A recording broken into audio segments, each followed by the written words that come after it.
The goal for today's leaders is to recognize that each person can bring value and strengths to the workplace based on his or her own combination of diverse characteristics.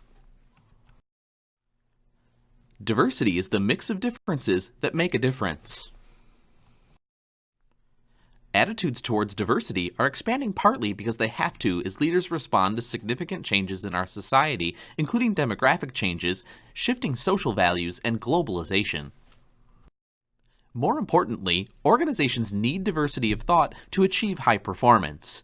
People who differ in various ways, whether it be race, cultural background, gender, physical ability, educational level, lifestyle, age, marital status, or other dimensions, are more likely to have diverse opinions and perspectives.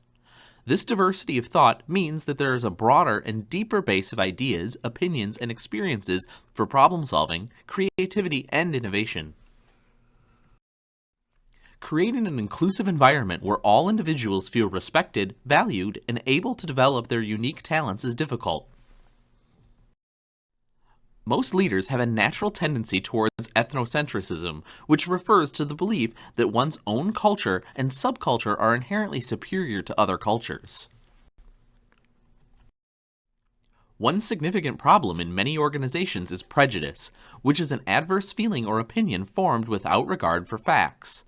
Prejudiced people tend to view those who are different as deficient. An aspect of prejudice is stereotyping. A stereotype is a rigid, exaggerated, irrational, and typically negative belief or image associated with a particular group of people. When a leader and an organization act out of prejudicial attitudes towards people who are the targets of their prejudice, discrimination occurs. Any leader can and should learn to adopt a more inclusive style by paying attention to nonverbal behavior and developing skills such as listening, empathy, cooperation, and collaboration. Cultural intelligence refers to a person's ability to use reasoning and observation skills to interpret unfamiliar gestures and situations and devise appropriate behavioral responses. Developing a high CQ enables a leader to interpret unfamiliar situations and adapt quickly. Rather than a list of global do's and don'ts, CQ enables a person to ferret out clues to a culture's shared understandings and respond to new situations in culturally appropriate ways. Cultural intelligence includes three components that work together: cognitive, emotional, and physical. The cognitive component involves a leader's observational and learning skills and the ability to pick up on clues to understanding. The emotional aspect concerns one's self-confidence and self-motivation. A leader has to believe in his or her ability to understand and assimilate into a different culture.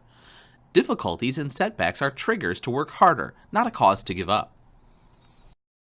The third and final component, the physical, refers to a person's ability to shift his or her speech patterns, expressions, and body language to be more in tune with people from a different culture. Most people aren't equally strong in all of these three areas, but maximizing CQ requires that they draw upon each of the three facets. That's because developing a high CQ requires that a leader be open and receptive to new ideas and approaches to be effective in cross-cultural situations.